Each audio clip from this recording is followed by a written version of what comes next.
And a good Thursday afternoon, everyone. Thanks for joining for this tropical update presented by EC Malone Roofing Services. As always, we appreciate our sponsors and our partners for the hurricane season. And Malone has been with us, I believe, now for about 2 or 3 years. So definitely appreciate them. Visit their website if you do have a chance. It's posted there in the title. So we are still tracking what is Fred out there.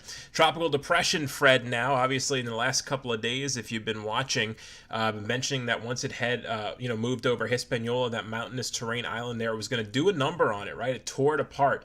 And so now we're kind of in that time period where we're going to watch this for a little while now. How you doing, Eric, Kimberly, Polly from Pensacola? Thank you. Krista also in here. Thank you for joining. So now we're kind of in that time period where we'll watch the storm, and really, it's really just kind of a wave at this point. I'll show you the satellite in just a second. It's not very well developed. Obviously, it's going to take a little while to recover. And it will be interesting to see if it does recover, because there is still that scenario we talked about the other day where, where it wasn't going to even survive the trek through these islands in the Caribbean. And that's kind of where we're at right now. We just got to wait and see what it's going to do. There's a look at the current visible satellite picture. Now, look, you can look at this and obviously see that there is a broad circulation right now. I mean, just a very broad spin in here, right? I mean, yeah, you can see that. But we don't see any showers and storms, wrapping around the center of circulation. And that's really the sign of a healthy, system. I think the center is somewhere in here. If you were going to pick it out. But normally, you remember, here's some thunderstorms down here. But remember, in a healthy storm, you're going to have storms wrapping around the entire center. And all this would be filled in too, right? When you have one of those healthy storm systems. And, we're just not seeing that right now, with this. This is like a bullseye right here with the arrow going right there. But no, we're just not seeing that right now. Not a very healthy storm system. Obviously, the island ripped it apart. We'll just have to watch this as it continues to kind of push to the northwest over the next 24 to 48 hours or so to see if it does begin to get, its act back together a little bit. Look, this thing was never a very well-developed system. I mean, yes, it looked okay on satellite over the last couple of days, but it never got that real, true tropical look to it. And so when it went over the island, it's ripping it apart, of course, and now it remains to be seen if it's going to be able to recover. The infrared satellite looks even worse. There's the bullseye again. The center, you can see some sort of spin right in here, but, this measures cloud tops. So you can just see, look, if I were to take this away, you really wouldn't be able to tell if there's something tropical there, because, I mean, at least in the visible satellite, it's showing the actual clouds, and you can definitely see a spin. On the infrared, there's not much there, so it is struggling big time right now, and I think that's why we've seen some of these models maybe shift a little bit to the west, because a weaker system there would probably not feel the upper, influence and, begin to pull north sooner, because a weaker system is just going to kind of like drift a little bit this direction, and then probably start to get pulled at some point. But where does that happen? And so the National Hurricane Center has slightly shifted their track a little bit, but not really much toward the final portion. Let me show you their current cone. This is the 5 p.m. cone. Yep. And so they shifted kind of this part of the track a little bit to the west a little bit, but they still do have the final landfall here close to Apalachicola, just east of Panama City, coming in by late Sunday and into early on Monday. So that portion has not shifted, but they do mention that that their official track is still a little bit east of where all the current modeling is, or a lot of the modeling, and I can show you this screen to kind of show you that. Here is the look at their official track. Let me make sure. Yep, that's the 4 p.m. track right there. And here's a look at some of the models, and you can see they're kind of all over the place, right? 3 of them over here. The track's still a little bit east of where a lot of the modeling is located. So this is a complicated one because it's not really. It's supposed to be only a depression here, and then we get into late tonight. It's still kind of a depression right there, and even into tomorrow at about 1 p.m.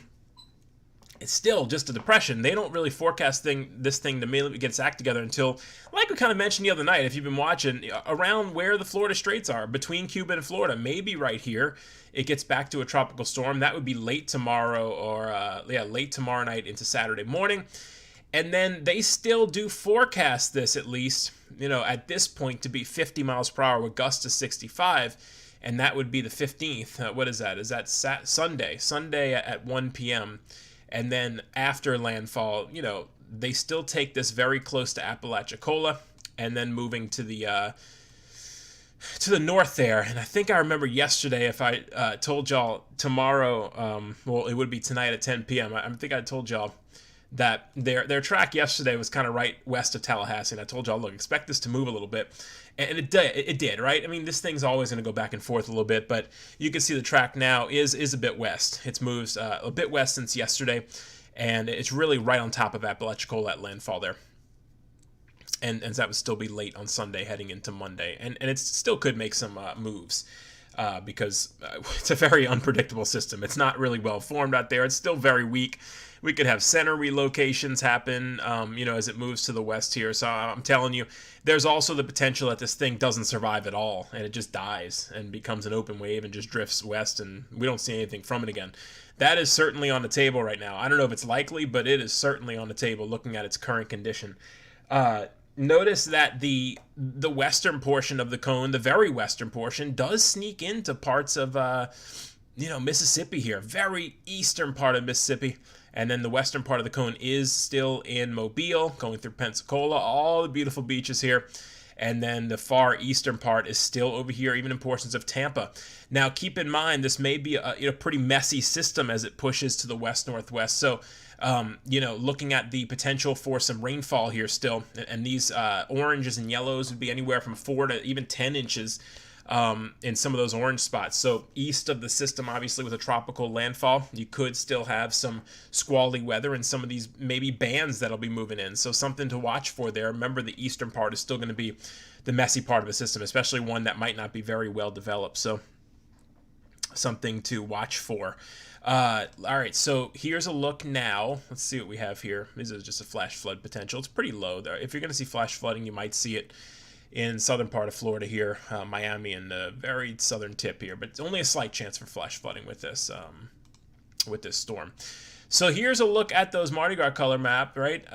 Not much green in here right now. Usually you have green when it's a very well-formed tropical system, but it's not right now. Somewhere in here is where Fred is. You can see a spin in this area. That's that upper low I told you about yesterday that's causing some shear probably from the southwest right now.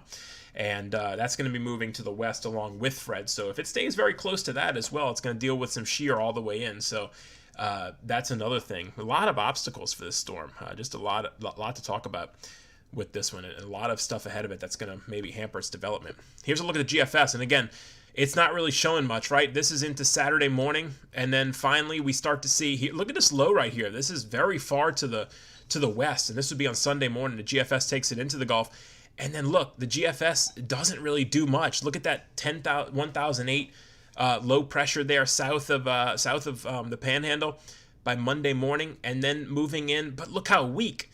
By the time we get into Tuesday morning, this takes it closer to like Pensacola. But it doesn't really develop it much. We're just talking about a very low, very weak tropical wave there. The European model is a little stronger, but still not much stronger, right? And that takes it close to Apalachicola in there as it moves to the northwest. There's a look at future, what could be Grace, but it doesn't look strong either here. So 2 storms potentially here, but neither one right now very aggressive on the modeling, and like I said, it still has a lot of obstacles ahead of it as far as its potential to develop there. So this is the latest on Tropical Depression Fred right now. Again, the National Hurricane Center does still forecast this to kind of parallel the Cuban coastline and then start to move more northwest as we go into late Friday into early on Saturday, and then make landfall potentially somewhere along the Florida Panhandle here. Could go more west. It could go more east. We just have to wait and see. I think the weaker it is, it might